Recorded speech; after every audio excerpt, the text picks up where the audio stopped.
এক বছর আগে ঠিক আজকেরই দিনে অযোধ্যার রাম মন্দিরে প্রাণ প্রতিষ্ঠা হয়েছিল রামলালার। আগের বছর ঠিক এই সময়ে দেশে যেন এক আবেগ ফুটেছিল। এক বছর পূর্তিতে সেই আবেগ নিয়ে নতুন করে এবার ভাসছে দেশের মানুষ।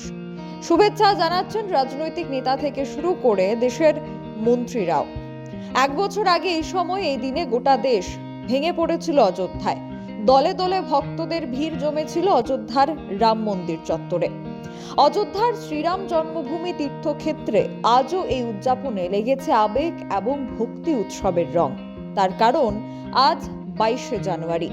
আগের বছর 22শে জানুয়ারি ছিল কুরমা দ্বাদশী। দিনটি ছিল পৌষের শুক্লপক্ষ। শুক্ল যজুর্বেদ থেকে মন্ত্র উচ্চারণ করে অনুষ্ঠানের সূচনা হয়েছিল গত বছর। তারপর পাঠ হয়েছিল রাম নাম, পাঠ হয়েছিল হনুমান চালিসা। এর পরদিন অর্থাৎ 23শে জানুয়ারি থেকে শুরু হয়ে গিয়েছিল দেব দর্শন। দর্শনের সময় ছিল সকাল 8টা থেকে 11টা পর্যন্ত, আবার বেলা 2টো থেকে 5টা। তেমনটাই চলে গেল এক বছর ধরে। Bureau report, social Bangla.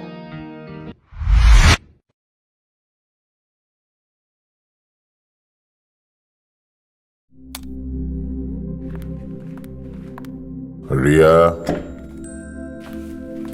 ডাকছিলে বাবা? কতদিনের রিলেশন? বছর 5 হবে। কেন? একবার জানালি না? সম্পর্কটা তো আমার, বিয়েটাও আমার, পছন্দও আমার। তোমার জানার প্রয়োজন, এবার তো জানলে।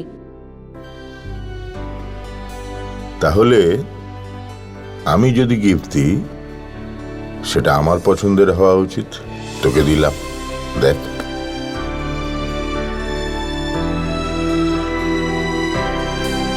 বাবা, 7 দিন ধরে অরিজিতের প্রোফাইল অবজার্ভ করছি।